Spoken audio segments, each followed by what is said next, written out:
And like the name suggests, Vipassana, it essentially the impact it has on you or any person who does it with diligence and discipline and follows what is being told is that you will genuinely be able to see things for what they are. Tough day. It was a difficult run. Yeah, At it many was 100 points, kilometers. it was a 100-kilometer run. In Jaisalmer. In Jaisalmer, bright sun to begin the with. The weather is so ambient and so... And it's very easy to get pulled into that rabbit hole, right? To say, oh, you know what? I have cracked it. I am the best. I have done something that no one else has, or I'm on a journey that no one else can get on. And then you come here. I think it is a combination of two things that I get out of this, which is inspiration and humility. And they go together. I'll tell you why. Whole conversation is revolving around habits. How different habits help you to navigate your journey of life.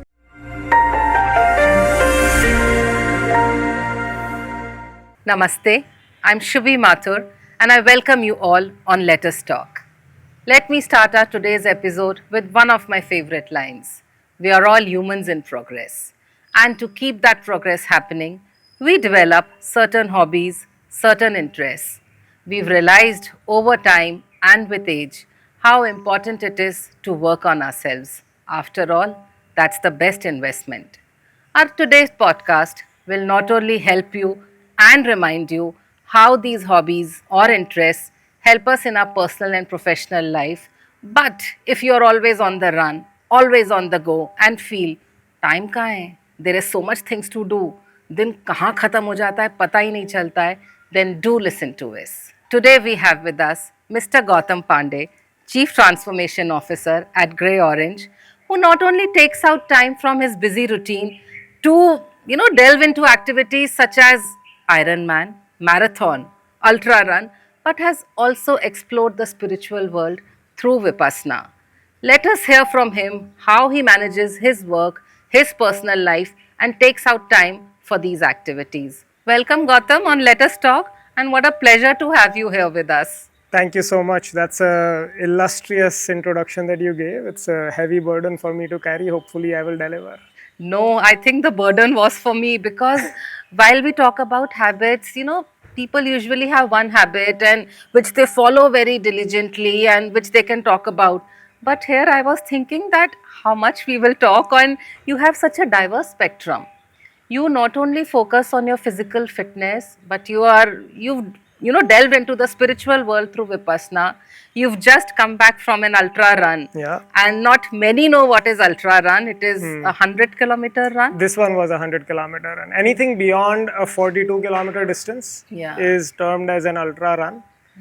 So 42-kilometer run is a full marathon. Yeah. Anything beyond 42 qualifies as an ultra. The one I just did was a 100-kilometer run. Yeah. So today I think we'll get deeper. Yeah. That how have these habits helped you professionally, personally, and not only you, they've helped people around you at home and at work, and something which we are all constantly trying, striving, losing our balance in pursuing this. So I think, Gautam, 3 habits we'll discuss today because this was the best I could compress and we'll get deeper in it. Absolutely. Excited. So Gautam, you are the Chief Transformation Officer at Grey Orange. Correct. A person who's constantly driving for the company's growth through strategic initiatives. And I feel you've taken your role very seriously, diligently in your personal life also. Quite literally, yeah. Yeah, you are, always on the growth path. You are trying new things. So let's talk about 3 hobbies which have helped you to grow. And let me start with your journey into physical fitness. Sure. You started doing marathon way back in 2008. Correct. Now it is called the running and the fitness journey, the corporate thing that everybody you see has a cycle. Those high-end bicycles, they are cycling, they are doing trekking. And you started it in 2008. So since childhood, you were an athlete, you were into sports. How did you get into it? Yeah, so 2008, you're right, was my first ever full marathon. So you could call it the time that I actually got into distance running for the first time. But like you rightly pointed out, I've been a fairly athletic person. Ever since childhood, I always enjoyed playing sports, different kinds of sports at school, then at college. In college, I remember At KGP, I was captain of my tennis team, lawn tennis. So tennis was actually my first love in terms of sports. Sports, yeah. So, and my dad used to play tennis. I think that's where I would have gotten inspired. So I was always playing tennis since my school days. In college, I picked it up as part of the college team. I captained the team. Then I remember now in college I did weightlifting, which was completely new, and this was more just because This is early 2000 we are talking? this is 99 to 2003. I was Yeah. at KGP engineering, and yeah, those were the times these sports sort of came up and became a part of my life. Really, it was a big part of my life there. Sports and the culture around sports and the competitiveness and the passion that it brings, and I think that sort of developed a lot over those 4 years. Once I got out of college, is when I even remember I stumbled a little bit. I remember after college for a few years because the rhythm changed, right? You're in college, you have so much time, and you are the master of your own time, and you're doing whatever you Your want. time is yours. Yeah. And it's also sort of freeing, especially when you get into an IIT, because the 2 years before getting into college were rigorous discipline, right? 2 years of 10 hours a day of studying. I quote that a lot to my kid now. Hopefully some of it rubs off. Yeah. That kind of effort that it takes and the discipline it takes. So college was liberating, and you had time of your own, and I would spend a lot of that in sports and all of exploring those passions. After that, as I switched into the corporate life, I realized that I lost that balance a little bit to I think find the right amount of time and intensity to explore sports and be But you regular realized with it. it early. Let me tell you, people take so long because as soon as you enter the corporate world, Yeah. it is a mixed set of emotion. First of all, that financial independence, Yeah. that power, and the role what you want. So everything takes a toll, and this is something nobody even realizes that we are losing our balance. We are all in that speed to over Yeah. deliver and Exactly. to get those numbers. So Yeah. you realized it No, pretty and early. yeah, and now it's because this conversation that my mind is going back, but I don't even know if I should take credit for realizing it or just stumbling into a balance again or stumbling back into the balance. So what essentially happened, the 2008 episode that you were mentioning, I was in the US at that time. So this was on an on-site project. I was with Infosys at the time, so I was stationed there, living in California for a couple of years. And then I just happened to find a group of people who were doing this really long run. This was a relay run to raise money for some very good cause. It was an India literacy project, is what it was called. And I thought that sounds like a good thing. Let me try this out. I've never run like more than And a that was how kilometer or many so. kilometers? That was, I think, the overall run. It was a very long, It was a relay run. 199-mile Yeah. run, but it was a relay run where about 12 odd members of the team, any one person has to always be running. So Yeah. there was like scheduled runs and scheduled legs of the run that you had to do. My longest stretch in that came to about, I think, 6 to 8 kilometers, something like that. It wasn't anything insane. But it was the But for first a time beginner, ever. 6 to 8 is It pretty big enough. decent, And then yeah. it was at odd hours. I remember running over the Golden Gate Bridge at 2 in the night, for example, or 2 in the morning. It was a delightful experience. It must is be. very, very surreal and beautiful.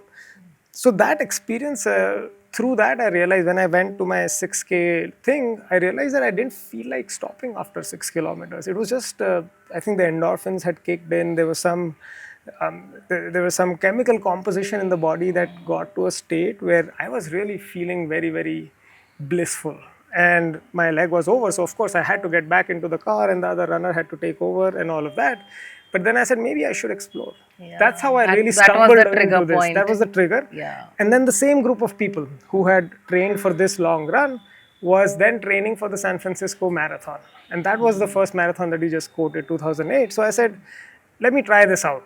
And it's interesting because most people don't do it this way, but the first long run I did was a full marathon. I didn't even go to the half. I said, these folks are preparing for that. Let me train for it. So of course in the training I ran half and more and all of that, but my first official long run was really the 2008 San Francisco full marathon. And how did you prepare yourself for this long run? Like, see, when you're running that moment, you were in US for work, but then you came back to India, Yeah. and then you started taking up this more seriously. And running requires a lot of practice and all. And why I'm asking is because professionals get into it, they enjoy it, but then back to reality, check two, Yeah. that the office is so demanding. Yeah. And it must be your early years of your career only. So, how did you take out time? So yeah, that's an interesting one, and I get that a lot, to be honest, right? Lots of people keep asking me questions around this topic, Yeah. right? As to Because where does the time maintaining come a from? habit is the most important thing, Yeah. and it's the most difficult part also. Yeah. So I have a sort of a counterintuitive answer to this. I think we've discussed this a little bit already, but firstly, I almost feel when I reflect upon my last whatever 15 odd years of rigorous focus on extracurricular activities, you could call it, right? Yeah. I feel like it doesn't necessarily take away time, right? It's counterintuitive in the sense that obviously, if you logically think about it, you say, oh, if you're spending 2 hours running every day or every week or whatever that is, then of course those are 2 hours fewer that you have for your work, for your family, for your wife, for your kids, or whatever that may be. I have learned over the years that that perspective is perhaps not the right way to look at things, because what matters in the end is not those 2 hours that you're taking away. What matters is the amount of attention and energy and focus that you deliver to the remainder of the hours that you have. So the time that I spend with my family or the time that I spend at work, it's not really about how much time you spend, it's the quality of the time you spend. True. And the quality of the time that you spend with your friends, family, at your work, wherever that may be, significantly improves if you are able to, pull out those 2 hours Yeah. and give your mind and body that sort of, I almost think of it as a perpendicular stress. There is stress. There is stress at work, there is stress at home, there is stress everywhere, right? And we feel it in different ways. But I think this kind of exercise that I sort of have now developed over the last few decades, I feel like it stresses the body and mind in a very different way. And that perpendicular sort of a stress gives overall this ability to deliver so much more in the relatively smaller time left. You're able to focus so much more, you have to give so much more attention. So your productivity, at least for me, the way the journey has been, I feel it significantly improves overall. So net to summarize the whole thing, you don't need to think of it like a mathematical equation, and I think that's the incorrect way of looking at it. To say, what, if I take 2 hours away here, what am I left with? How do I even go out to dinner with my friends and family? How do I even find time to deliver everything I have to at work? I feel there is another way of looking at it, and that new perspective unlocks or reveals itself only once you truly embark on this journey and allow it time, right? But You show the discipline to allow it to yeah. deliver, and then you see this happening. But That's the magic this, that yeah, happens. but this perspective comes little later. It doesn't come immediately. Yeah, It comes absolutely. with time. Absolutely. So, and I know so many people who go on guilt trips. Yeah. They feel that as it is a packed routine, and on weekends, if I'm taking 2 to 3 hours for myself, am I doing right? So Yeah. that guilt factor also No, I plays a role. totally agree. Yeah. Totally agree with you. And to your point, actually, that's a very good point that this will come out with time, right? So it's Yeah. not something that you begin with. So a couple of things that come to mind when you bring this topic around guilt and how you Taking out tackle time that for feeling. Yeah. yourself. Yeah. So there's two things that, and this again, hopefully we'll talk about that at some point. But Vipassana also teaches you this and talks about this a lot. Is that unless you've found peace internally, there is no way you're going to give peace to anyone else. Forget about it. Trust me. I mean, and this is first principles thinking. You can just Yeah. spend like 5 minutes thinking about it. It's so damn logical. You can't go out and do a great job at work. You can't go out and have a good, peaceful dinner with your wife and kids if you're not at peace with yourself. Let's first fundamentally establish that. This is a good reminder. Yeah. Yeah, an empty cup cannot pour. This Absolutely. is such a good reminder, and which we all forget. Correct. Yeah. It's like it's said so many thousands of times in so many different Yeah. ways. You read it But on we the all internet. need that you read constant every book, reminder. Yeah. But it is so true. It is so true. And if you agree and you believe that is true, then this argument falls flat, right? Then you first have to address yourself. Yeah. Only when you address your own needs and self and you develop yourself to that extent will you be able to deliver all of the other stuff. So that's number one. And number two, the other thing that comes to mind, I think what sustains this or what not even sustain, what even gets you into it and how you begin. In my opinion, it's not about the running firstly. So it doesn't have to be a run. I mean, not every healthy person in the world runs at all. That's never the case, right? Doesn't have to be running, doesn't have to be cycling, doesn't have to be swimming, doesn't have to be like every other thing that I do. I feel what it needs to be is something that sparks the fire inside you, Yeah. right? And that thing is very unique to everyone. And that's a fact. Again, it's not a very profound statement I've just made. It's a very simple thing once again. But I think we have to recognize it and we have to understand and appreciate and truly see it. That, there is something else or not else, something different that sparks the fire for every one of us. Yeah. So the key is to find that something and to iterate until you find it. Once you find it, you will naturally get pulled into it. That pulling, you have to make sure you do not resist, because what happens is we begin to then say, oh, I am taking time away from X, from Y, and that is resisting what is naturally happening. Allow that to happen and see how much more time you will have for the same people, for the same causes that you are feeling you are not being fair to. Yeah. And that's, I think, essentially a summary of the process of how I stumbled into this. And when I reflect upon it, I do feel this is not necessarily unique to me. A lot of the other passionate people I meet at my Ironman events or the ultra runs and the marathons and all of that are all people who have had very similar experiences. They've found something that's clicked and then they've honored that feeling. So, Gautam, from this conversation, it is clearly evident how passionate you are. But let me get back to the reality. Your kids are small. Yeah. You work in 2 time zones. US, you Yeah. work according to the US time zone. And it is not an easy balance. Ki on a weekday, you are managing the US time zone. Your kids are 10 and 12. And getting time, taking out time for yourself, no matter how it sounds, how passionate I am and all. How do you balance yourself? See, you say ki quality time is there, what you look for, but kids are young. Weekend is the time any tournament is happening, any pick and drop is happening, some social commitment is happening. So I really want to know, how do you balance your professional and personal life? No, thanks for actually asking that, because I do tend to get philosophical with some of these answers and they may sound fantastic in theory, but how do you even apply this is again, I And think, that a is the question. thing what our viewers want to know. I totally understand that, and I hear that a lot also from people when they talk to me about these things.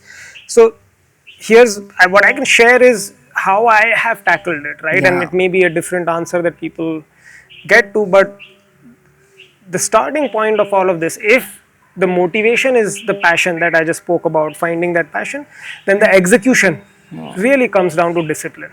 I think ultimately it's about discipline, and it is about, organizing your time, organizing your week, organizing your day, and then having the discipline to follow on what you have organized. So, as an example, just to give you a flavor, right, of what you just mentioned, which is exactly right, that my work day, for example, in general tends to be second half heavier. Yeah, US Because I've time got zone. US Yeah. overlap है, वहाँ पे team है, वहाँ पे leadership है, बहुत सारे, there's lots, and customers हैं. Yeah. Most importantly, all our market is essentially in the US and Europe. So, and I have to like balance all of that while we still have a large chunk of our product and engineering team here in India. So it's not like you can ignore this time zone. It's right here plus there. Even my own team on the go-to-market side is split equally between India and US. So dono hai, right? So the challenge is to be able to find a balance that allows enough time for work while also for my own personal things and family. So one practical clear thing is I have sort of now, set up my daily routine around this balance, in the sense that the first half of the day is where I absolute first thing in the morning is basically putting the kids to school, getting them out of bed, getting them ready, all of that. As soon as they're out to school, there is a vacuum. We have some time, my wife, myself, we speak for a little bit, The then we she has to, time, yeah. we time, and but then she also has to rush to office. So this is a typical weekday routine I'm talking about. But once she's gone is when then I have that sort of one small window of time where I can find time for myself. So I'm very, very careful about protecting that time window. And that is where the discipline comes in, is that that time window, I am not going to compromise. It is so critical, because if I don't invest there, then I will never be able to give the high quality that I need to give at work later in the day, or the super high quality I need to give at home to my wife and kids over the weekend, and whatever remainder of the time I have on weekdays. So those 2 hours, I absolutely. And they set the tone for the day. Precisely. A morning routine really sets the rhythm for the Precisely. day. So for me, the balance on a day-to-day level is something like that. Morning, I get those couple of hours I figure out for myself. And then, of course, slowly the pace at work picks up over the course of the day, it gets more strenuous, and then goes late into the night relative to usual office hours. I do still make sure that on a daily basis, I am still finding time for the kids, for example, at least on building their own habits. So this is a habit that I am building. See, habits are so important because they are your foundation. It is the Yeah. foundation. They define your tomorrow, they define your future. Yeah. And sooner the better. Since childhood, we start focusing, we realize, and the kids observe us. Yeah, yeah. The kids really unconsciously will pick up the habits what their parents No, have. absolutely. So that's one of the things I always feel, that by doing all of this, I hope some of this is rubbing off. They're seeing this. To your point on habits being so crucial and foundational, I remember this beautiful quote. I don't know if you've heard this, from James Clear, the author of Atomic Habits. It's a delightful book. If you've got anything, I think it's one of the around- favorite books it's of like everyone. Such an ultimate Yeah. master class in forming habits. But his quote said something like this: the cost of bad habits is in the future, and the cost of good habits is in the present. Yeah. It's a very interesting framing of looking at things, because you always feel like doing this right now and doing it on a daily basis so painful. So But what you're boring. essentially so boring, and boring is painful, right? Yeah. It's a different way of saying it's painful. क्यों करना है यार? And that's where you're saying that इसलिए करना है क्योंकि आगे नहीं हो pain. And that framing is what changes it. But coming back to the point, so to the routine, right? So that's broadly what it is. First few hours of the day, kids as they go to school, so interact with them, get them off to school. Then I find some time for myself. Then work takes over for the remainder of the day, pretty much. Kids have their own routine, by the way, own habits. They They're have all their packed, football, they have their own some football classes, and drawing and all of that. And then our lives intersect. My wife's, mine, and our kids at night around dinner time table. is when we sort of meet back and we take stock. Kids have been given homework that they have to practice every day. So are their habits on track or not? And sort of we have moments routine like is everyone exciting, does. Yeah, it's fun, it's exciting, it is stressful as well, where it should be stressful if some of the habits are not going where they need to. So all of that happens. And then I do sometimes late night calls as well, depending on what the situation is, all of that. And then the action repeats. This is a usual weekday. It's very tightly packed. So coming back to the point, the only point I will underline and emphasize, as I have at least learned to make this practical and make this real, the single underlying theme is organizing and discipline. So organizing in terms of slots, knowing what to do when, and then showing the discipline to show up at the right time, at the right place, and do the right thing. Because if even one of those slip, carries through to the next day, and then everything sort of falls apart. It's like a ripple. It's a ripple effect, and it's a very sensitive and delicate balance that needs to be managed. And then just to complete the story, weekends, of course, are then special, are slightly different. You've got more time for everything. Social commitments, and then you got, because you've got more time, you've got more commitments, you've got more things to do. And so the pattern there is slightly different. I would typically go for a longer training for myself, especially now over the last few years that I've really doubled down on this endurance business. So I do very long runs, I was actually cycling. coming to this, that as you escalate your passion, as you get deeper into it, you will be needing more training. Correct. And more extensive training you will be needing, which will require longer hours over the weekday and weekend. Correct. So then again it takes, like, habits have to be revised every time. And to your point, as it gets deeper and you need more time and more energy, you need essentially more discipline to execute. That's all. It's about the same thing. And discipline comes from habits. And so it builds, it compounds. Once you begin to do this, it might feel extremely difficult to begin with, like following a schedule or something like that. To be really, truly honest with you, I don't feel that pressure at all Yeah. every day. Now, for me, if I do not go for my morning 2 hour exercise or whatever routine I have set for myself, it feels like I'm missing my morning cup of coffee. And you feel it, right? You But feel, tell oh, me I'm one missing it. thing, yeah. When you get so much hooked to your routine, and like you said, if I don't go for my morning run or walk, and sometimes it happens, you tend to Yeah. miss. Does it make you uneasy? Does it make you uncomfortable? Or does it annoy you? Great question. That's a remarkable question because, Because people who are, follow, have such a yeah, fixed routine and all, something goes up and down, and yeah, that irritation yeah, or yeah, that yeah. bogged down feeling stays throughout the day. Correct, correct. Yeah. So that's a great question. And what it brings out, I feel, is the double edged nature of everything in life, right? If you overdo, I personally truly believe this, if you overdo anything in life, it will hurt you. So, to that extent, if you overdo discipline, it will hurt you. I truly believe Yeah. that. And to your question, firstly, the honest answer is yes, I was at that place, not anymore though. I remember, for example, my wife making this comment to me explicitly, it's not even an exaggeration. We were having some discussion, turned into a passionate, animated discussion, an argument, and all of that. And then at some point, she says, why don't you just go for your run? Yeah.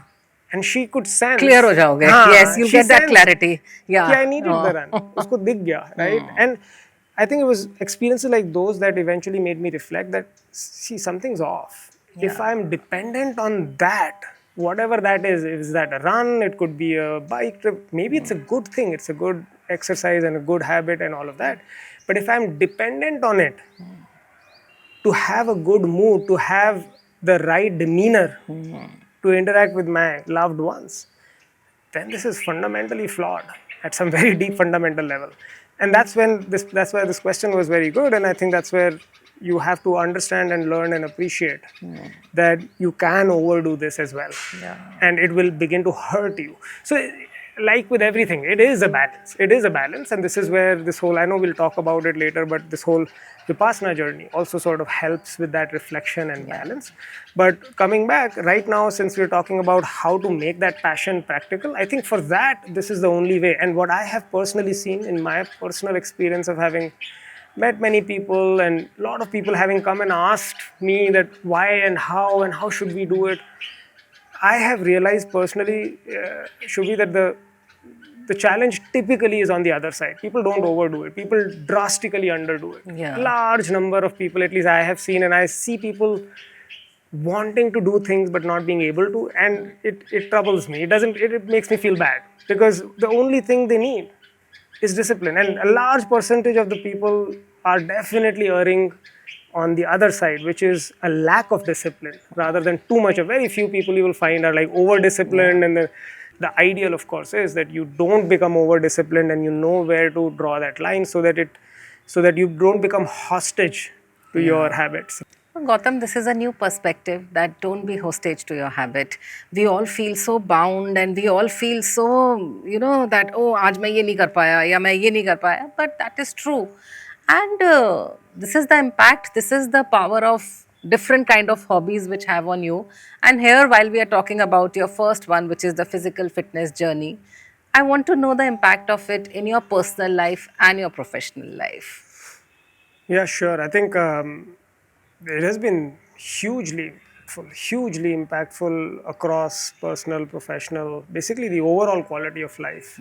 I think my mind goes to firstly, like I said, just energy levels, right? Energy levels through the day, regardless of whether you're at work, you're at home, wherever you may be. For me personally, if I've followed my routine and I've had like a good system and a good rhythm of going out, exercising, doing that, and following this fitness regime, I end up getting a lot more done just physically, purely physically, right? I will have a lot more energy to spend with the kids, take them to their football game, to go run errands for the house, go shopping if that needs to be done. At work, it's the same thing. I could do multiple different things, just have the energy to show up and do all of those things. Meetings that can go very long, but I still stay focused. I could go late into the night without having a headache. But or there's without a needing other food. side to it also. Sometimes others must be, are they able to handle your energy? Because this also happens, ki, yaar, he's too high on energy. Yeah. We can't handle his energy. Have you encountered this also? Yes, I have.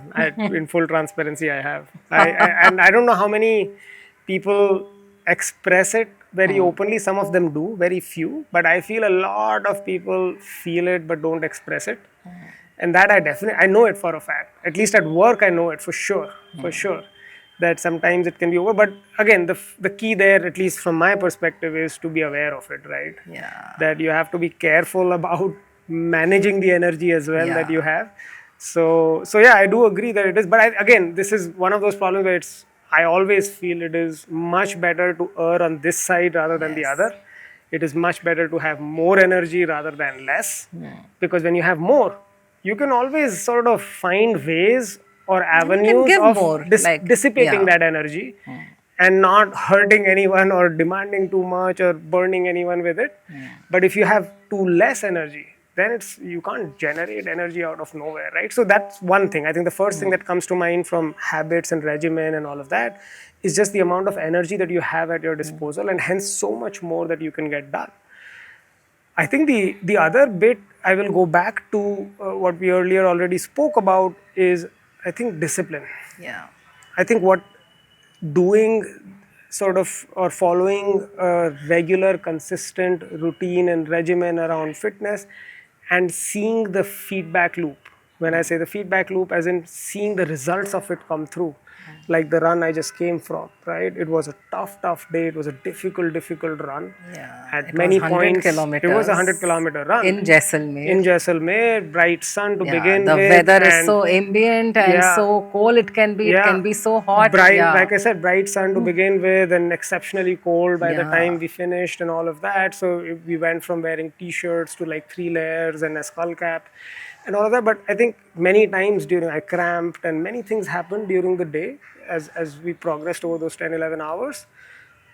But the discipline that I had shown Yeah. in preparing for this, and then showing, and then not showing, the seeing the feedback of all of that discipline, because at the 80th kilometer we've still got 20 to go, and you're overtaking other people, and you see that this strength that I have right now is coming from that. Yeah. So that reinforces in your mind the value of a disciplined life, right? And that carries over beautifully to At work, every at single thing home. you do at Yeah. home, at work, wherever that may be. Discipline is instilled What into is you. it? What is it that you carry over? Like you said, that beautifully carries over. Yeah. So, what vibe? What So, energy? for example, I'll tell you, I think the part that translates beautifully both at work and at home is the ability to, do things repeatedly in a very disciplined manner, in an organized way. And I'll give you specific examples to make it more real. For example, at work, I truly believe, and over many years now in the startup world, and having built small teams into big scaled organizations and businesses, I feel the most critical thing that matters is to be able to operationalize things. Yeah. And when I say operationalize, it means being able to do consistently the same thing over and over again, and being able to get better at it, being able to see the feedback, receive it, and change things as they need to. And everything I just said in the last 30 seconds is exactly what I had said for my running, right? I did something repeatedly during my training, then I delivered 3 days back on the 100K run. I got some feedback and I took that. I've already taken that for my next training, that I need to practice more on the hills because that's why the cramping came.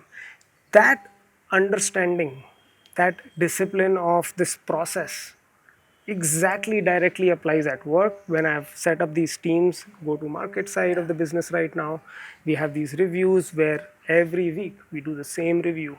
We have the exact same metrics that need to be delivered. If they're not delivered, we look into why were they not delivered? What did we learn? What is the feedback? How do we put that back into practice so that next time they get delivered? And if they do get delivered next time, then we double down on it. If they do not still get delivered the next time, then we find another reason and we iterate on it. That is what I meant when I said the discipline follows through. You Yeah. learn that, and that is, it's not something that applies only to work or only to marathon running. It applies at home, parenting. Yeah. With the classic example at home is with kids. Yeah. It is about putting your shoes back in the closet once you've come back from the playground. And it doesn't happen every time, Yeah. right? You know it, I know it. Sometimes they're in a rush. Yeah, yeah. Every parent knows it. But again, what matters is consistency. If you do it for 2 days and leave it the third day, it is never going to become a habit. Yeah. And so before the kids form the habit, the parents have to Yeah. form You the are habit. setting the example. You have to set the example. You have to become Yeah. consistent. You have to become disciplined. You have to see the feedback. And that process then translates. So that's what I essentially meant, is that that's the second big thing I've learned. And the thing with sports, and why, I mean, you could argue, right? Why does it need to be a sport, or why does it need to be marathon running that teaches you this? It's just that with sports, I feel this feedback loop and this whole process is so much more tangible. It is so real. The cramp I felt was, it was pulling my calf in. I could literally see a dent form in my calf all by itself. And that's a cramp, right? It's the muscle pulling in. What does it say? It's a feedback of the highest order. It is showing me that the muscle was not ready, the conditions were not right, you were not prepared enough to run at that pace, at that distance, at that stage of the race, whatever that was. So it becomes so real. The feedback is so real, so clear, that you have to take it into account if you really want to get better at it. And that's why I think, in that sense, it's a great teacher. Yeah. Right? These habits, especially around sports, are great teachers for discipline. And then there is the last thing I'll just mention here is my passion for sports, and this also comes a lot from the other learning that it gives, and the other this thing. It's, I don't know if it's a learning or you can categorize it the way you want, but I really want to express this. I think it is a combination of two things that I get out of this, which is inspiration Yeah. and humility. And they go together. I'll tell you why. When you go to these events and when you compete at these levels, it's not like this is any insane, just to be clear. But yeah, and also on the flip side, it's not like an international event. But yes, there were like national records made at some of these events. For example, in the Jaisalmer, the border run last year was and this year again, I think was the fastest 100-mile run in India. And so these are like really prolific athletes. And you will find athletes here at the Ironman event. I have met athletes and I've seen them, who you will see and you will know that you can never touch them. They are so far ahead. And they are coming from such backgrounds and such situations and such circumstances that you can't even imagine. And then they do wonders, they do magic. These folks are magicians. You see that and it inspires you to know, and because if they can do that, imagine what all is there to be done. And you could do you could at least do half of that, right? Half. And the half is something that you will not even imagine today. It's literally that level. So that's inspiration is one bucket. The second thing that these habits and these experiences give me is humility, right? Is also the fact that we're having this podcast now. Yeah. Obviously, you saw something, right? You told me. Of course. You told me, oh, this is fantastic. And not only me, everybody around. Oh, he's the best person to have it. Yeah, there you to go. Have so, him. Yes. so you said it. People say it. I feel it. Lots of my friends say this. And I know they're not saying it just to please me. They genuinely mean it. These are like very close friends I've known forever. And it's very easy to get pulled into that rabbit hole, right? To say, oh, you know what? I have like cracked it. I am the best. I have done something that no one else has, or I'm on a journey that no one else can get on. And then you come here. Then you see, oh, I am nothing. Nothing. You're such a small And it's so important. It is so important. It is so grounding. It is so helpful for everything you do at home, everything you do at work. You go to work the next day, you have your head on your shoulders. It's not flying out anywhere. You know you've got to go through the grind, you've got to do your stuff. Everything's got to Yeah. Got to get done the way it's got to get done. So it's not like you've done anything which is out of the world. So that's the last the inspiration and humility bit I feel has completely, totally changed the way I approach my work, I approach my life at home, and all of that. It is I feel, Gautam, it's a mindset shift also. Like, you run so much. You run at the night, during day, during night, and for how long? I mean, somebody who could have ran 100 kilometers in Jaisalmer, somebody who's running like insanely for so many hours. One thing which just got me curious from what you said and all, what goes in your mind? Like when you run for so long, after a long day at work, supposing you're running at night, aren't you scared that, are my morning routine, will I be able to put kids to school, or the office backlog, you are clearing that in your head? What goes in your mind? I want to know. That so much you said, the impact is there and all, but this is one thing I forgot to ask, that so much running and all is happening. So for how long you can run, and you run barefoot? So what goes in the mind? Yeah. So no, again, firstly, that's not the first time I'm hearing that question. Yeah. Lots of people, especially my wife, asked me a lot of times already. Because Is that everybody is what's going curious. on? Janta ko janna hai. The What nation is wants it? to know. Yeah, the nation wants to know. चल क्या रहा है दिमाग में? Because it is such a packed routine. Not that, you are having a flexi job or something, the Yeah. timings are different. Everything is so packed. And the whole idea to have this conversation is when people say, na, yaar, time nahi hai. Like you say, ki time nikalne se hota hai. So how do you take out time? Chalo, that also you've told us, your Yeah. discipline and all. But what goes in the mind when you run? Yeah. And these are linked. I will tell you how. So firstly, to answer your question specifically, I'll give you a slightly counterintuitive answer, right? So most people expect कि मैं कुछ बताऊंगा कि I think about this, I solve this, I solve that. दुनिया की problem I'm solve clearing हो the जाती है, office हाँ, mess. कुछ हो Yeah. जाता है. The counterintuitive answer to that is the real joy for me, and I believe, and having spoken to quite a few distance runners and all of that, is that for a large number of endurance athletes is about getting rid of the thoughts. It's not so much somebody about told me that running is like meditation too. Correct. And I could still not relate So, that. yeah. How is it like meditation? So I will. So that's exactly what I was saying. So Yeah. that's the counterintuitive one-line answer. Is that it's quite the opposite. It is about getting rid of stuff, and I'll tell you how it has happened for me. I remember this post I wrote some time back about a 40K training run. I think it was a 40K run I did.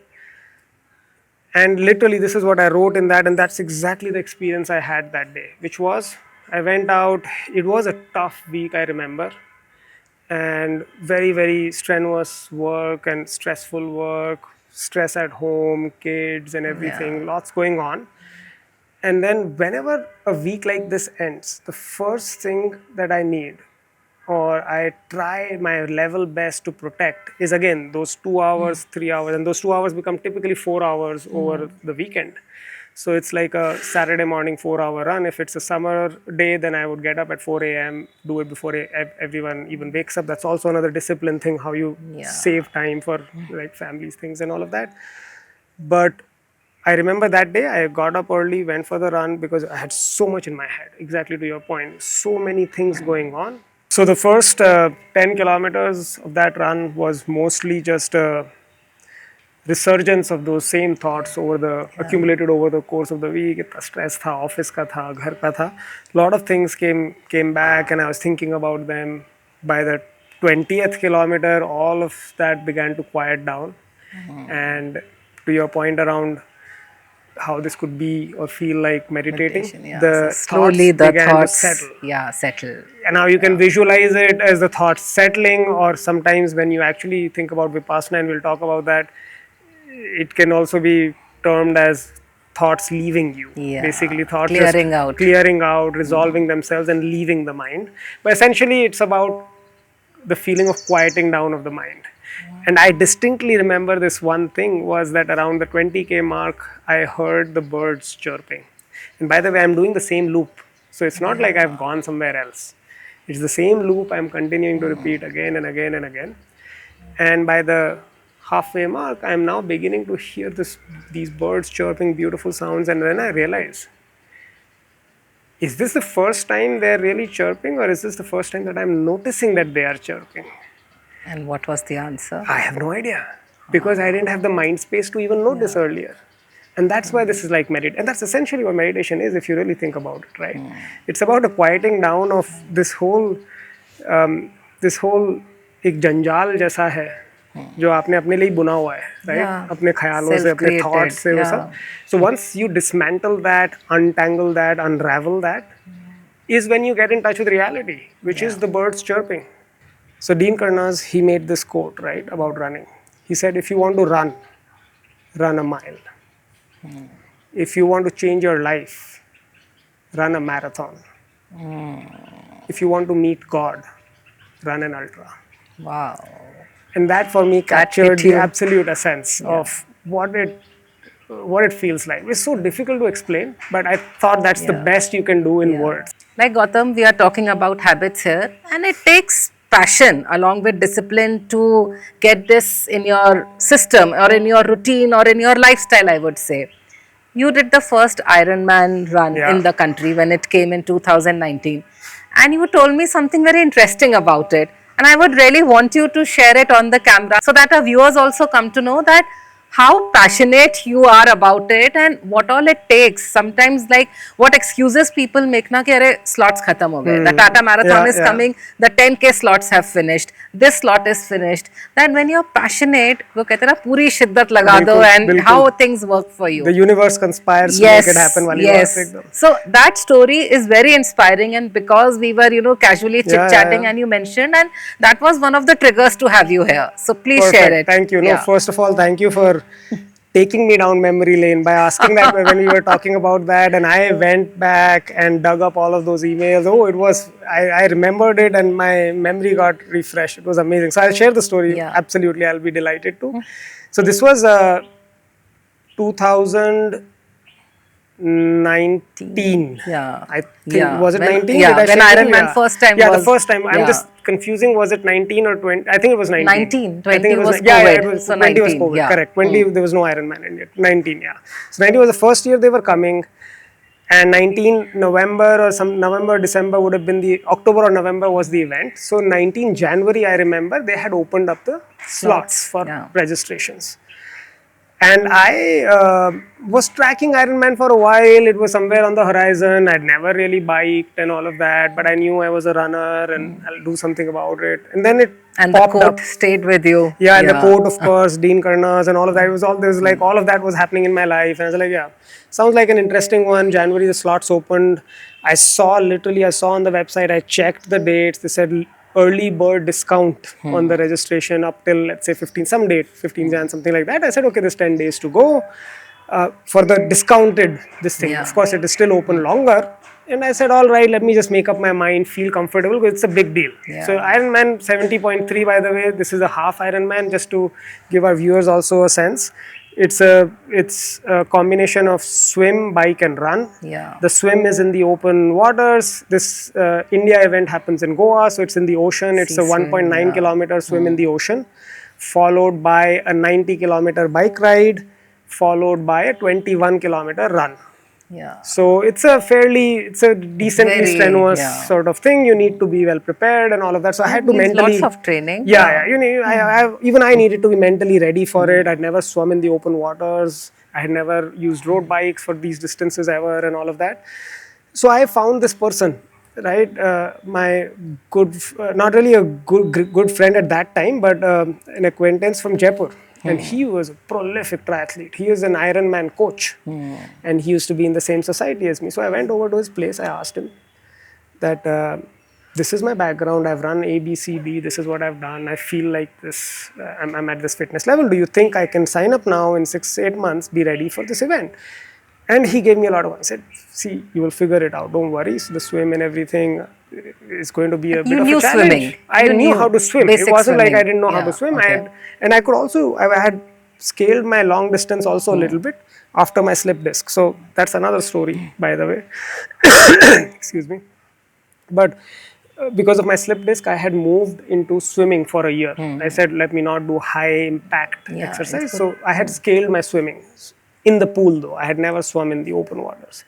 But this gentleman, he really helped me. He said, motivated me. I said, okay, all right, I'm motivated. Let me go sign up.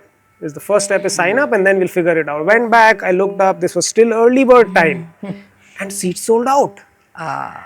First time the event was happening, I guess people got excited or they misjudged Much the awaited volume. event. Yeah, whatever. Yeah. Something happened, it got this thing.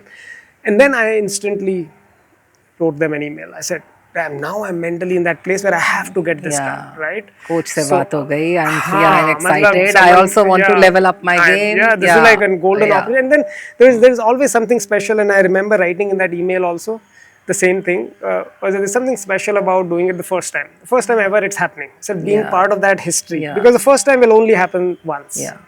And I wanted to be part of that event, the first time thing. I said it's a big thing, and Ironman is a huge brand in the endurance field, right? Yeah. So I said, yeah, I want to be there. I want to, please, can you figure something out? Is there some cancellation against it? Something. I wrote them a long, passionate email saying, can you please accommodate just one seat? And I really want to do this. I was taking time to do it. And this is still early bird. How could you just close it? So I was like, it was a gentle balance of pushing them, saying, how could you close it within the early bird discount stage? And also requesting them, please let me in, sort of thing. So that's the first email. They responded, or maybe didn't even respond, I don't remember. They said nothing doing, we can't do anything, etc. I said, okay, let's see. The usual routine continued for me from then until June. And what was the case was that at work, this was the peak chaos at work. Massive work, huge pressure at work, at home. The two kids were small and all of that. But then June, July, and I'm just painting that picture because it will become relevant now. June, July, I then sent them another email.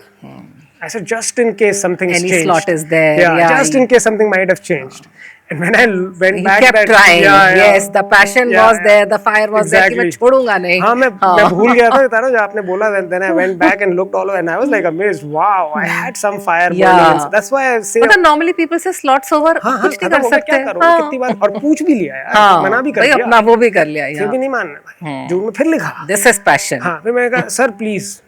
Literally, I was like, and I also was appreciating my own email, saying, "अरे यार भाई ने passionate हूँ, passion से लिखा है, उसको पढ़ के feel तो आया होगा बंदे को, जो Ironman वाला बंदा, क्योंकि the person replied also, I saw, he replied and said, the person said, no, we appreciate your passion and this thing, but नहीं था, so sorry, we don't have anything." said यार मुझे लगा पैशन के लिए एक स्लॉट क्रिएट कर दिया कि चलो स्पेशली फॉर यू इतनी अच्छी लिखी है, इतने प्यार से लिखा है, फील से specially for you we are creating one slot. हुआ भाई, तब भी कुछ नहीं. ऑफिस में chaos चल रहा है, घर में बच्चे हर जगह, मतलब ऑफिस में एक स्टार्टअप, दो स्टार्टअप घर पे, मतलब वो वाली फीलिंग चल रही है एकदम, सब चल रहा है, वो भी चल रहा है बैकग्राउंड में, यहाँ पे ये फाइट भी मार रहा हूँ मैं. टाइम कहाँ से निकलेगा पता नहीं है अभी, अगर हो गया तो. फिर क्या होता है, this is literally 6 weeks and I checked those dates again on the email जब आपने भेजा था, I checked the date और कब event. 6 weeks before the event, I get an email from Ironman saying, from Yoska, who organizes Ironman, saying, slot has opened up because you were so this thing passionate about this. I don't know, that worked, something, whatever. I don't know what happened, but they said that in the email. The universe made it work for you. The whole universe was conspiring. Here, there is this one slot. Within 24 hours, you need to respond with payment and confirmation and this and that. And imagine my plight now. And you were preparing yourself all this while? That's the whole point, right? So I'm in general, like I said, the discipline helped, number one, because I'm in general disciplined. I'm almost never really training for an event. Almost never. I'm mostly just like training. This is also such a good habit that it is not event specific. Correct. I'm training myself for That's what discipline life. It's like you're training yourself life, and then events are just situations where you instantiate all of your training, right? That's all. That's what happened. But anyway, so I was training. But having said that, there was zero open water experience I had. I had never swum. You are in Gurgaon. I had never swum in the ocean or any open water for that matter, even a lake. Secondly, no biking experience. Zero meaning zero. School में सबने cycle चलाई है, हम भी cycle पे school जाते थे, but वही साइकिल चलाई थी. Tuition, that's it. Yeah. Running करी भी है, बस वही करी थी. तो ये सीन था. And 6 weeks to go. Again, now that became relevant. What I was telling you, office में peak chaos. 6 weeks में 2 या 3 weekend बचे, उनमें से last 2 weeks anyways you want to taper. You can't be exercising a lot. Effectively आपके पास 2 या 3 weekend बचे where you can train heavily. उन 2 weekend में से एक weekend, the peak training weekend जिसके बाद मुझे reduce करनी है, taper करना है अपना exercise. That weekend I was going to be in Chile, South America. Already booked, already pre-booked office travel. It was not, to be clear, उस time पे office travels And Grey Orange, at the stage that we were at, it was not a travel where I would go and You could meet take out people time और and को पहन के मिल के बात करके आओ. That was like in the trenches वाला game था. I had to be Extensive on the work. side and Yeah. huge like stress and manage all of that. और वो booked है पहले से. अब and now I have to take a decision 24 hours to go. करना है तो बताओ. मैंने फिर कॉल किया अपने उसको कोच को. कोच तो क्या, he was an Ironman coach, but I was using him as my coach and my sounding board. यार बताओ कर दूँ. अब when he heard me and my family, Richa से भी बात करी ऑफिस में ही मैंने. I think everyone felt the same. I was essentially looking for validation. I knew deep down I wanted to do this, but I was just looking for validation. I got that. No one, thanks to everyone encouraged, हो जाएगा कर लेंगे. Office वाला, I especially went to my chief of staff. I told him, भाई, you will have to carry a lot of burden because there will be like, we'll have to balance this out. I might not have as much. Yeah, you need time, support from energy. all, support. So all fronts. Yeah. Work, home. Yeah. So, but I went that I got support from the stakeholders. I responded to them. Yes, thank you, sir, so much. I really appreciate it. Thank you. This. Next day, I went and found this one person in our society who was doing who's doing the same event. I remember very distinctly. I went to him. I said, what is the bike that you have? Because I have to buy it today. I don't have time. And these are like reasonably expensive bikes, road bikes. And I've never ridden one before, right? But I had no time. You need to get used to the seat. Bike. That's what, How do you sit? It's like a lot the of stress on the handlebars, back, everything. the down handles. And then you get into that posture. And then there's like 90 kilometers, there's a long distance. How do you nutrition? How do you train? 50,000 things. I said, the first thing, I'll just go and buy the damn bike. So the next day, literally, I went and I bought the bike. I said, just the copy paste of that bike that this guy had. I have no time to look. I still have that same bike, by the way. Wow. So I bought that bike. Then I found some way this lake in Faridabad. So from Gurgaon to Faridabad, you used to go on your bike? Not कि वो bike भी हो गया? Biking यहाँ करते थे, and then I used to go there. It was a 30-minute hike to that lake. गाड़ी park करो, 30-minute walk करो to the lake to get a swim, because get used to swimming in the open water. And पहली बार मैं गया, वापस आ गया, मैं जा ही नहीं पाया, इतना डर लगता है. So पहली बार के लिए तो लगता ही लगता है. तो वो डर निकालना था, एटलीस्ट इतना निकालो कि वहाँ डूब ही ना जाओ या डर के कारण. तो ये सब हुआ over the course of next 6 weeks. And then that critical weekend came where I went to Chile. Travel, yeah. अब वो कैसे करो? And that weekend is the one where I have to do this really long distance. Otherwise I've not really trained for those distances on the bike. और bike चाहिए, bike तो मैं वहाँ लेकर थोड़ी जाऊँगा अब ऑफिस के ट्रिप में. Then I had a partner, office का partner. Imagine the extent I went to. This was amazing, and I was like, when I read about it, I was reminiscing all of those days. I called this guy up. I said, I'm coming, and I'm coming to help you. I'll be there at the warehouse throughout, and we'll do whatever is needed, but I need the weekend. And I need you to help me on the weekend. So what do you need? I said, I need a racing bike. I need a road bike. And I have signed up for this event. And it was, again, the universe conspired. Literally, the universe conspired. This guy, who is our partner there, he had a close friend, very, very close friend of his, who was a triathlete, or at least a cyclist. I don't remember, was he a triathlete or just a cyclist? But he had He had a perfect setup for me. He had a bike, he had goggles, he had the helmet, the gear, all of it. And such a nice gentleman. And this is Chile, and this is my first trip to Chile. Now imagine being in a new country, new continent, and then there I am like first weekend, and I am like taking someone's bike, their gear, and then I found the route on Google Maps. He helped me. He showed me, his friend showed me the entire route he takes and the hill he climbs. I said, oh, this will be perfect training. And then I just went out and did, I think, a 70K ride or something like that, followed by a 10K run. That was the routine for that day that I had to do. And it was very interesting because it was a new, just getting onto the road in a new city, even in India, can be very, it can be disturbing. It's not easy. It's like you have to get used to a new you have a rhythm, you have this thing, routine. This is a new country. So it was like new weather, everything completely new. So, but it was different, but I did it. I don't know how I did it now I think about it. But I did the entire 70K thing. Then I found a place to run. I ran the 10K after that, back to back. Then I rested and then you did the Ironman. And then I eventually came back. I finished the Ironman. I had my own hiccups in it during the swim at least. But I managed to finish it. And it was delightful. I And I finished. wanted you to share this story because people who always say na कि यार, who always look for excuses, and ऐसा नहीं है they don't want to, but there is an excuse कि यार time नहीं था, ये हुआ, अब से like you could have done कि यार अब 6 weeks में तो कोई क्या Yeah, ही prepare करेगा. absolutely. Where there is a will, there is a way, and where there is passion, there is definitely a way.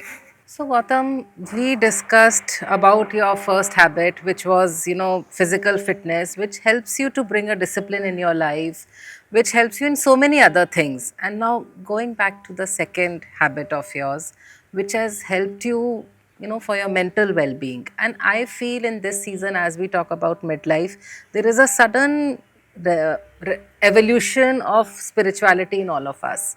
So Gautam, now as we move to your second habit, which is very inspiring, inspirational, of late, I've started hearing from so many people that we want to do Vipassana. So, first of all, I want to understand that what is it you get out of it? Basically, why Vipassana? If you're getting a discipline, like you said, running is meditation for me. So, why Vipassana then? How has it helped you? What is it which you get out of it? Got it. No, that's a good framing of the question. So let me start by just explaining what it actually is. What is Vipassana, right? And then I will talk a little bit about how and why is it different from Yeah. the I other. mean, what is it basically which you're getting, Yeah. which you can't derive from your Other running? places. That Yeah. is Yeah, and my so, question to you is yeah, this. which is Yeah. fair, and I think the starting point of that is firstly understand what exactly is it. What does it even? What is the definition? So, Vipassana, it comes from a Sanskrit word, by the way, called Vipassana. Yeah. And Vipassana का अर्थ होता है to see things for what they are. Vipassana. वहाँ से आया है Vipassana. And Vipassana is essentially a technique. It is a meditation technique which is a few thousand years old. It was made popular by Gautam Buddha, but it was not invented by him. Right? And it is said and believed and understood that he used this technique to attain enlightenment. So, इसकी history geography तो ये है पहली बात. And like the name suggests, Vipassana, it essentially the impact it has on you or any person who does it with diligence and discipline and follows what is being told is that you will genuinely be able to see things for what they are. It's just as simple as that, to be honest. It brings you to a level a level of clarity, a level of quietness of the mind where you can cut through all of the abstractions that you have built in your mind by thinking and thinking and thinking and overthinking and creating all of these cobwebs. Gets rid of all of that, dismantles all of that, and brings you into reality of what is actually happening on a It day-to-day is a level. much more intense form. That's what I've told. That's what I'm told that, what is it like? Yeah. I always ask this to people that why Vipassana? Yeah. Why can't you just meditate for 3 hours? Correct. Like, why Vipassana? And that's what they say. It is a much more intense Yeah, form. and to your point on intensity, I think when people say intense and all of that, I feel it comes from the place of how it is structured.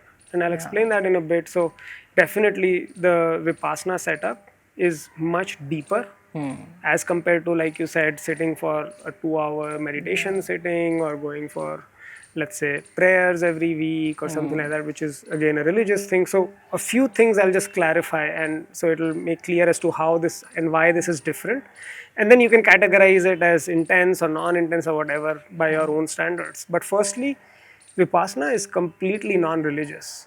This is very important to understand, very interesting, and that's what actually also pulled me in, because I am not an exceptional, I'm actually not at all a religious person, but I am highly spiritual. Yeah. So there's that nuance. And Vipassana is non-religious, absolutely non-religious, nothing to do with any religion. Buddha himself, by the way, Gautam Buddha has had, and this is, Gautam Buddha is not mythology, this is history, written history. We have written texts from that time, Pali में लिखे गए श्लोक हैं, और बुद्ध ने खुद बोली ये बात कि होगा ये कि ये टेक्निक विपासना की जब पॉपुलर होने लगेगी, then there will be rituals and ceremonies that will get built around it. And ये ना harden होने लगेगा. This I didn't know. This technique will get hardened into a religion. ये उन्होंने लिखा हुआ है यार, मतलब And imagine the person saw it. I mean, knew it. He said, don't let that happen. It is not meant to be that way. This is not meant to be like idol worship. This is not meant to be following of rituals and ceremonies. And in many places you will see that. But the original essence of it was completely non-religious. And what Satyanarayan Goenka, the founder of this whole Vipassana setup, centers and the centers that are now, he's again not the founder of the technique. He is a gainer from the technique. He has learned from it, and he loved it so much that he felt obliged to give it to the world. So he built all of this around it. But he built it with that original principle in mind, which is completely non-religious.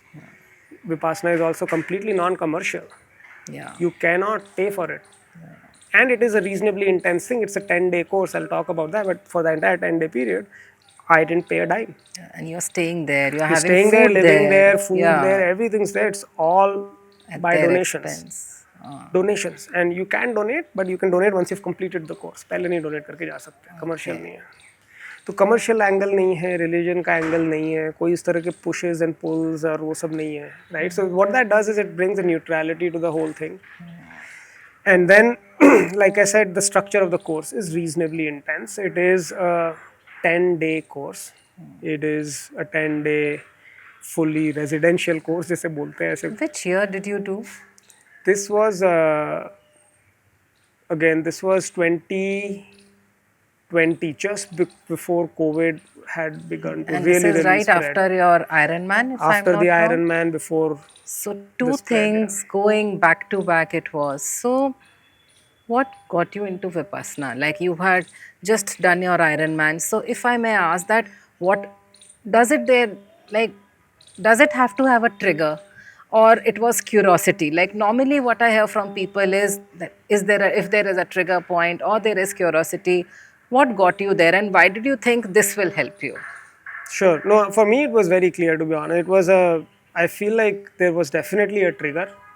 And for me, the trigger was my mom's passing away. And that was 2018.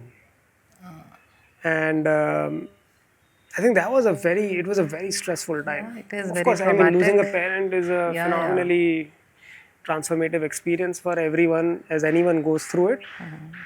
For me and for us as a family, it was, I think, especially stressful because, I mean, I shouldn't say that I think it's stressful for everyone, but it was stressful in a different way in the sense that she was suffering from a liver ailment. So the thing was that theoretically, she could have been saved had there been a liver transplant. And the liver is the only organ in the body that regrows itself. Yeah, So blood relations like me, my brother, my dad is too old, so it was essentially me and my brother could technically have donated. And we would have regrown our livers and she could have had like whatever 85% survival after 5 years, which is enormous. Otherwise, there's only one outcome. And the challenge though there was that while there's 85% survivor for the person who gets the liver, there is a very small 0.5% chance of donor death. Which means 1 out of 200 donors die.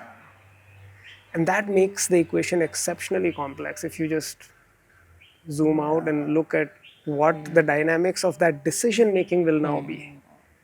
Who even decides? Because it's now no more about a relationship between a mother and a son. There are like 50,000 other things at play. Because the son has his own family. And the son has kids. And there is like this whole this thing around it. So it became taken in isolation, this decision. So that's the challenge, of course, when I looked back later was that this is also exceptionally time crunched for us because the condition she had, typically you get more time in these situations. But she had a autoimmune situation where her body was attacking the liver or something such, and we didn't have a lot of time. So it had to happen quickly. Long story short, what eventually happened was I did get myself ready and checked and all of that. We never really got to the stage where I could pull the trigger for the donation because she caught some other infection and things got this thing and we lost her. But what happened after that and why this is linked to this question is that was the trigger for me to reevaluate a lot of things in my life. because I felt through that experience that many of the things that happened during those few months, six odd months, again, high pressure at work, all of Yeah. that was happening, and this was happening, kids at home, and all of that, was that I felt there were many things I couldn't understand very well. I couldn't understand why certain people said certain things in certain ways or felt certain things in certain ways, and I just couldn't understand where people were coming from. These are close loved ones, right? And there were expectations I had somewhere which I did not realize I did until they got exposed. The expectations got exposed through a circumstance of this kind. So that was the trigger, and then I said I had to reevaluate what's going on. Am I not understanding things, or is someone else not doing it? What is going on? Maybe it's me. Maybe there is something here that I'm just fundamentally missing. Those sort of questions began to Who come to mind. introduced you to Vipassana then? How did you zero down that, let me try this path? Yeah, so that was, I don't think it was a specific, this thing, again, like you said, you've been hearing about Vipassana Yeah. from quite a few people. That has been happening with me as well for a while. Some family members have done it, so I know some of my cousins who've been through it and have had very good things to say. Some other close friends, one of my ISB batchmates has done it, I think twice if I remember right, and he had very good things to say. So all of those were somewhere in the subconscious, but they came more into the when this happened, came more into the conscious It realm, and resurfaced. then they Yeah. resurfaced and said, and to be clear, it's not like I directly jumped into that after this whole episode. Of course, the Ironman thing also, there was also a journey. It was, I feel somewhere it was also helping me distract the mind and give it something else to think about and do and dedicate itself to, when I had just come out of this grief, or I was trying to come out of this grief. At the same time, with the exercise and the fitness bit, I started reading a lot around meditation, around thinking clearly, and essentially Vipassana. Yeah. What is really happening? Am I seeing things clearly or not? Or am I not understanding things? So I read a few books by Jiddu Krishnamurti, prolific writer, and the depth of the writing and the clarity of the thoughts was amazing for me. And that, all of that prepared me, I feel, for this whole Vipassana experience. And like I said, it was resurfacing from the past. Actually, like, what you said, that's what I've heard from people, that, you have to be prepared for it. You just can't go like this. You have to be you have to prepare yourself Yeah, for yeah. this. I mean, yes and no. Yes, in the sense that I totally agree that I don't think it's a thing you just randomly walk into. Yeah. It's not like you're going out for a picnic, right? I mean, don't just walk into it, for sure. Definitely. To that extent, yes, prepare for it. Excuse me. But to be clear, I mean, all that the preparation really means is essentially curiosity. I feel if there is enough curiosity, then you are well prepared. If you're not curious, you just want to, okay, let's see how it feels. I'm not quite sure that's the right this thing. I mean, you should just be at least curious at some level to say, okay, I am curious about understanding how things work, or how my mind works, or what's going on. There is something here. Even that much of curiosity is good enough to say, you know what, I feel like there's something there. I have no freaking idea what's going on. But I have a gut, I have a feeling, I have a sense, something's there. And the reason that curiosity is important is only then will you genuinely commit to it with an open mind and an open heart. And that commitment is critical. If that commitment is not there, you will either not last the 10 days, and there's lots of people who quit in the first few days. Acha, you can? Yeah. I mean, you're advised not to. A lot of people will try to make sure that you stay the course, but then, I mean, no one can stop you if you really walk out. No one will like physically stop you. But if you don't even have that sort of inkling of a curiosity inside you, or something to say, okay, let me understand what's going on, then you will either not last the entire this thing, or even if you last, you will not really gain from it. You will not really benefit from it. So I agree, that much of preparation is needed, is to light that fire of curiosity at least, and then you're good enough to go. The trigger is not, I don't feel it is essential. Personally, I don't, it helps. If you have a trigger, it can make all of that curiosity very pronounced, like it did for me, because I had very specific instances which I had in my mind, is to say, okay, I didn't understand this clearly, so there's something missing. I'm absolutely not able to understand, so there is something I'm missing. I don't understand these things properly. So I need to update my software, whatever it is. I need an upgrade to my software to be able to understand life better, to be able to understand relationships better. And that's how it begins. And and now, I mean, already having said this much to your original point, just bringing this back, is that because of all of these things, and because Vipassana does help answer all of these questions, it is fundamentally different from, let's say, the meditation I spoke about when you're running, because it's foundationally a fitness exercise. It gets you in a meditative state, versus this being an exercise which is about delving into your mental side. Yeah, it is more about your mental Yes, well-being. it is the whole. Yeah, and that is why, Gautam, I was really keen to have you here and share your views. Is that not only you're taking care of your body, physical health, but also of your mental health. You had mentioned you got a slip disc, you identified ways how to deal with it, and then you realized how important it is mental health at work, at home. And that is why the Vipassana journey was started. Gautam, one thing I would want to ask here is that we are all in that part of life, like midlife, we are talking about, that our karma is to, like you said, ki the decision was not in isolation. You are a family man now, like you have two kids, you have a wife, you have colleagues, you are answerable at work also. So your karma says to be present at home, at work. And for 10 days, when you are at the Vipassana center, you are totally cut from the outside world. So, do you think you are neglecting some part of your karma there? It's a good question, and I think it goes back to the same question we addressed during the fitness conversation also, right? It's not essentially very different from that. Yeah. आप physical fitness की बात करें या mental fitness की बात करें, I feel it eventually boils down to exactly that same thing, that if you are not taking care of yourself first, there is absolutely no way in hell you are going to take care of anyone else anywhere. Let there be no doubt about that. Yeah. I mean, at least I have no doubt whatsoever about that. कि आप essentially argument यही है ना. What we are saying is that if you're not spending these 10 days with your family, with your work, with whatever else, then you are not giving them what they should get from you. That's essentially the argument. But I will flip that and I will say that if you are not giving yourself what you truly need, if you're not giving yourself the nutrition and the nourishment that your mind and your body needs, how are you in the first place ever going to do anything for either your family or your work?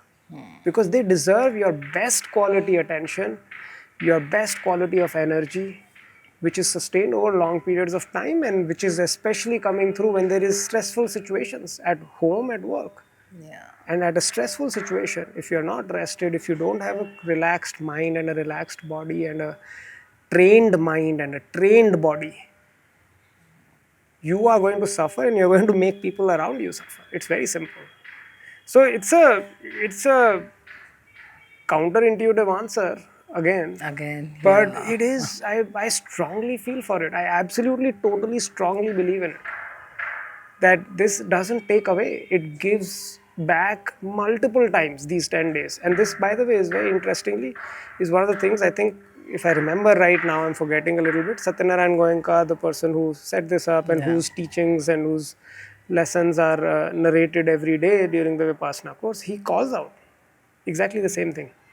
से आप जितना time यहाँ विपासना की, क्योंकि वो बताते हैं कि इसके बाद you have to continue this practice, right? That's when the benefit really comes, discipline once again. 10 दिन के बाद आके ऐसे नहीं होगा चमत्कार हो जाएगा कुछ. 10 दिन में तो आपने समझा है, सीखा है, People think कि वो विपස්සना करके आया ये चेंज होगा. अब तो बन गए, enlightenment हो गया है. Somehow people have this कि अरे he's just come back from Vipassana, कुछ तो चेंज हुआ नहीं, क्या करके आया. So it is not that overnight or over 10 days also some major transformation will happen. Correct. I think first time it just gives you to introspect and एक insight वो है. Yeah, and then you have to follow the routine and the discipline. And that's where, to your point, is कि जब आप वो करते हो, तब आप वो benefit reap करते हो, and then you will feel it. And I felt it personally, practically, really, that you felt coming it, back. But I would like to ask that when you came back, how was it, like, how did the others feel about you? Or how was it settling back to the routine? Yeah. Because 10 days you are cut off from all the madness, from everything. You are with yourself. Yeah. And then after 10 days you are like, "Arey, back to reality." Like how we come back and we say, ki, back to the grind. So how is it coming back? Yeah, no, that's a good question. It was firstly the coming back itself was jarring. In the sense, the immediate, I remember it distinctly. I came back and it was difficult.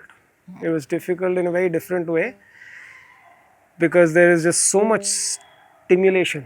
What happens essentially over those 10 days is ki the stimulation completely vanishes from your life. There is no talking, there is no looking at anyone in the eye, there is no writing, there is literally no, I mean, thinking also, because thinking goes away and there's just nothing there. You're just there. A clear blank And mind. there's nothing coming in, there is nothing going out. The food is so simple and clean and structured, and the lifestyle is so simple and clean and structured. Nothing's happening. You have no phone.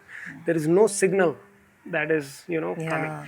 And then you come out, and suddenly you have like this deluge of signals. I have phone and emails and Messages work and home and yeah. kids and wife and office and boss and all of that. Oh. तो लगता नहीं कि अरे 10 दिन का मतलब वो आ गया suddenly. But I think that's where that key is important, is that you have to trust in the process, and you have to show the discipline to follow it. If you do, then to your question, everyone around you sees it. And to your original question, I actually went out and I asked my wife this question, and the reason I asked her this question, have you seen a difference, is because she's the one who's observing you closely and will give you the real feedback. She's the only one. अगर आप देखो तो पूरे दुनिया में और कौन है ऐसा आज? It's only my wife, right? And it reminds me of another beautiful quote, though I will just say it, is कि the reason we marry and the reason marriage is important is that we all need a witness to our lives. तो बड़ा beautiful सा एक nuance है इसमें. Essentially और कुछ नहीं है, आप एक दूसरे के lives के witness और कोई है ही नहीं ना, जिसने इतने करीब से देखा है आपके जीवन को. But anyway, so coming back, the reason by the way I asked her that question is that Vipassana के last day पर सत्यनारायण गोयंका का जो lesson जो रोज वो सुनाते हैं recorded, उसमें उन्होंने बोलते हैं ये बात exactly. So you go back from Vipassana, and if people around you, and you continue to practice of course, but if the people around you, your loved ones, the closest people around you know you the best, if they don't see you change, or if they don't notice a difference, then you have not learned the technique. उन्होंने technique पे doubt नहीं कि बड़ा interesting है. You have not understood it.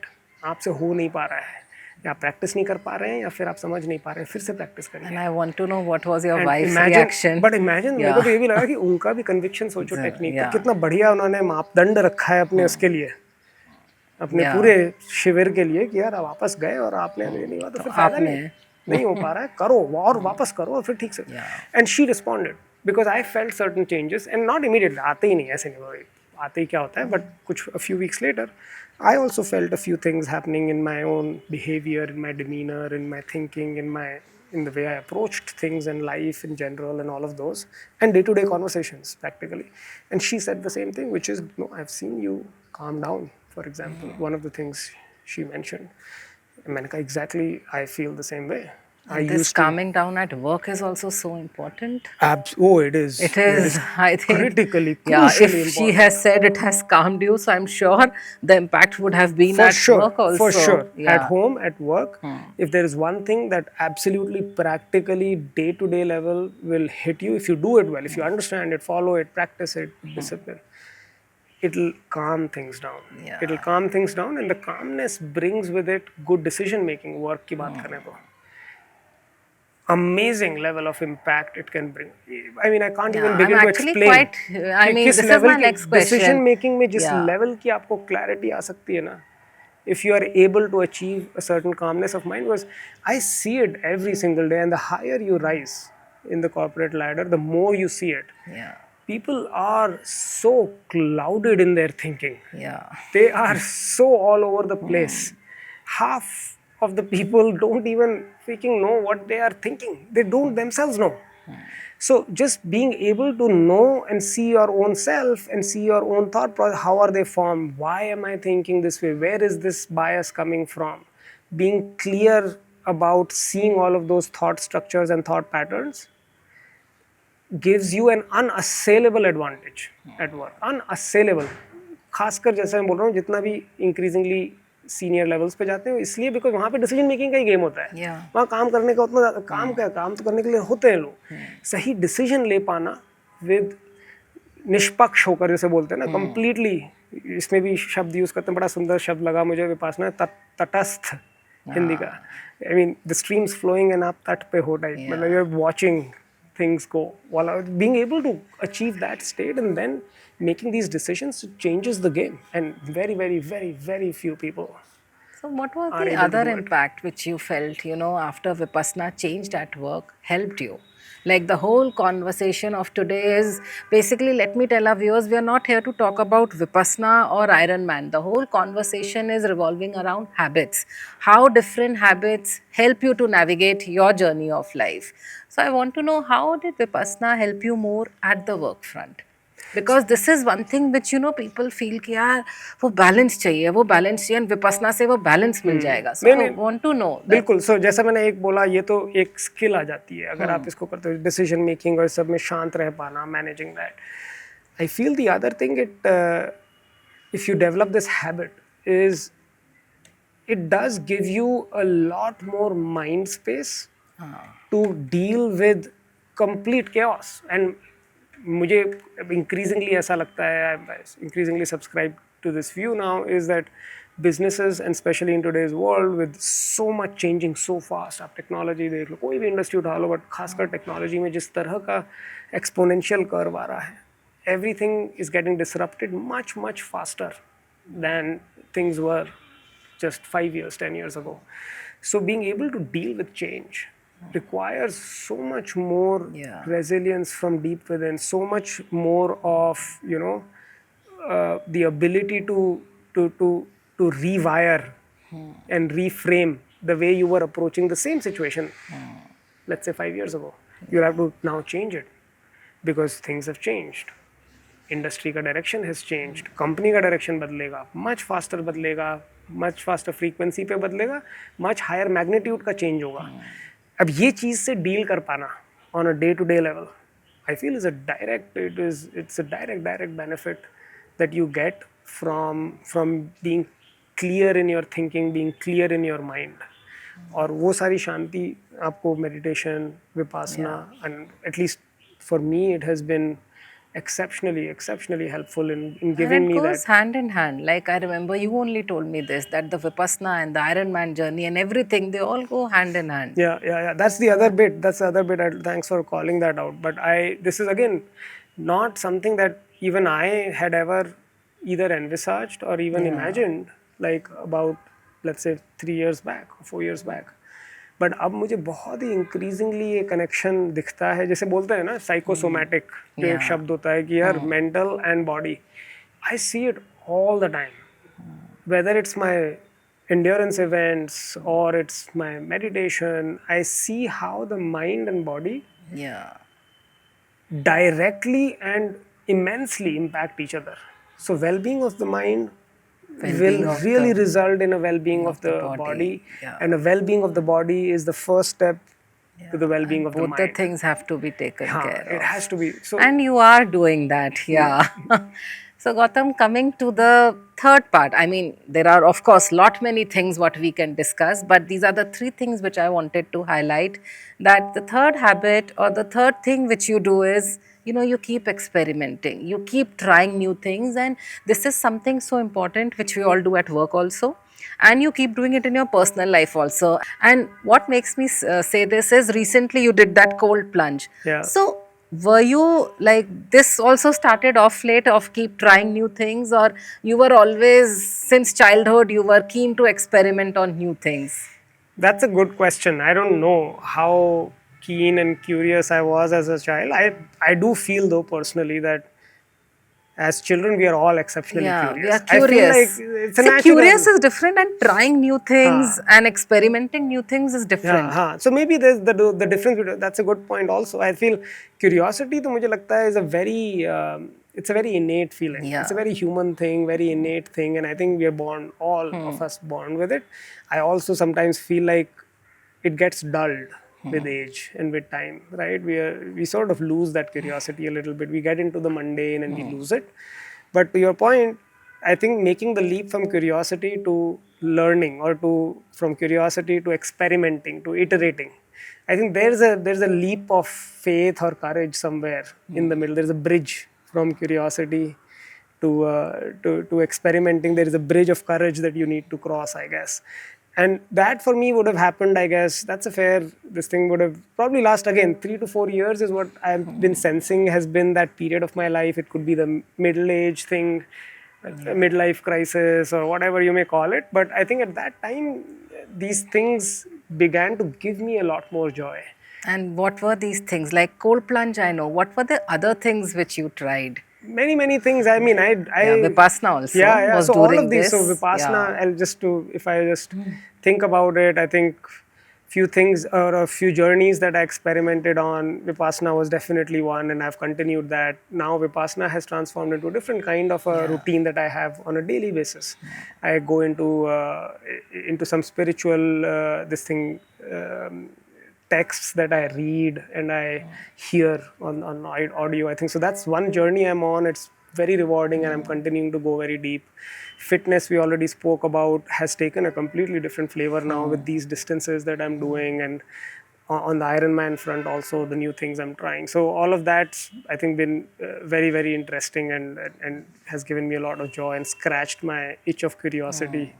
I think cold plunge, and this was definitely an offshoot of that. I wouldn't categorize it as a huge journey by itself, but these are things that, because of a curious mind, I keep reading about. I'd read about this, I had understood this a lot, what these cold plunges do, what does it mean, and many of the athletes across the world, many of the neuroscientists and folks who work on the physiology of the human body, they were talking a lot about the benefits. And then I suddenly chanced upon this happening right here. I said, oh, I must give this a shot. It was a little scary to begin with. It is, right? This is ice cold water. You're sitting inside it. What will it do to you? But I think that's what I meant by the bridge of courage, right? As I've done this now a few times, like swimming in the open water, we spoke about it, how it was scary and the fear went away slowly.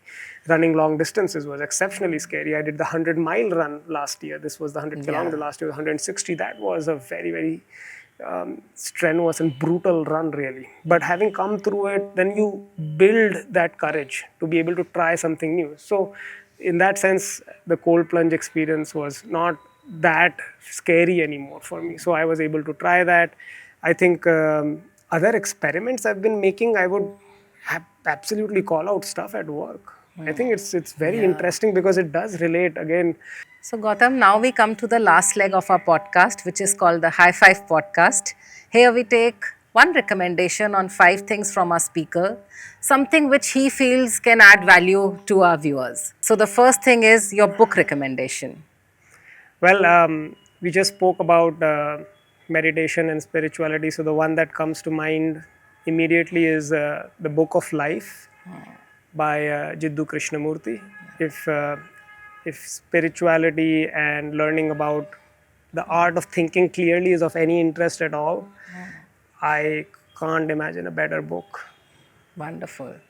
One movie recommendation. One movie recommendation in the way, not your favorite movie, but a movie which gave you a new perspective, or which you would love, that this is an inspiring movie, that kind of recommendation. Well, to be honest, I'm not a very big movie buff, right, in full transparency. But if I think about inspiration, a few come to mind. Well, to be very honest, by the way, I think it might be a cliched answer, but I feel Matrix was a phenomenal movie. Yes. Matrix was a phenomenal movie. That time it was way back in early 90s. And it's much deeper than what you get out of it the first time. There is a lot more depth in that movie, and the way it has been thought through. And so maybe that's the one. There is many more that come to mind in terms of inspiration, especially sports movies and all of that. But I think Matrix will be one. Yeah. The third thing is, the whole conversation today has been around habits. One habit of yours which you wish wasn't there, which you wish to exclude from your routine. Well, I do have quite a few things I need to improve upon. I'm not sure how much this falls into the bracket of a habit, but I sometimes feel like I have this habit of being exceptionally demanding with the kids on the parenting front, and I struggle with that. I mean, I feel like I may be doing more harm than good. Yeah. You know, again, it goes back to our conversation. While habits can be so phenomenally helpful, and the whole podcast has been about that, but I do feel like I need to develop the ability to step back and let things be, I guess. Sometimes, and especially when it's not me, not everyone Yeah. is me. Everyone's got their own journeys, they've got their own this thing. So maybe that's one habit to not push too much. We are all learning. Like Yeah, I yeah. said, we are all humans in progress.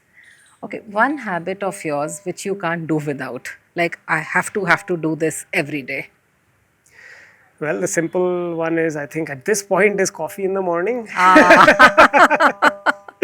I think the black coffee, hot water, and coffee in the morning is one of the most beautiful things for me. Yeah. It's just it's a Yeah, beautiful routine. coffee is an emotion. And one thing, one learning which you wish you had known earlier, or which you wish you had incorporated earlier in your work life or your personal life, your learning which you would want our viewers to know so that they can navigate their journey better.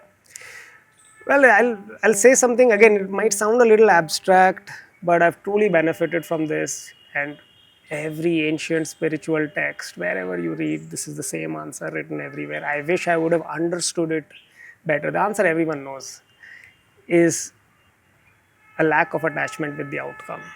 Yeah. I just hope I would have learned it even sooner. Yeah. I don't believe I've learned it or imbibed it entirely just yet either, to be very clear. It's very difficult to completely absorb it. But I feel it has benefited me immensely to whatever extent I've been able to incorporate it into my personal life, whether it's the 100K event or it is at work, it's about either a promotion or it is at home, about being a better parent or whatever. Being not attached to the outcome Yeah. and truly enjoying the process, I feel that is It's a beautiful learning. We are all learning it. We are all learning yeah. it. Yeah. So, Gautam, thank you for coming and sharing your habits with us and making us realize the importance of these habits at every stage, at every age of life. And how you said that, you are also working upon it. If one thing is done, that doesn't mean you stop. You are doing, like, people say कि हाँ मेरा एक hobby है, मैं interest है, मैं run करता हूँ. No, life is much more beyond that. You have to keep exploring new avenues. So, thank you for reminding our viewers that work on yourself, guilt free. Thank you so much for coming here and sharing. And I would request our viewers to share this video to as many people as you can, because we are all human in progress and we need that reminder. Thank you, Gautam. Thank you so much. It was a pleasure.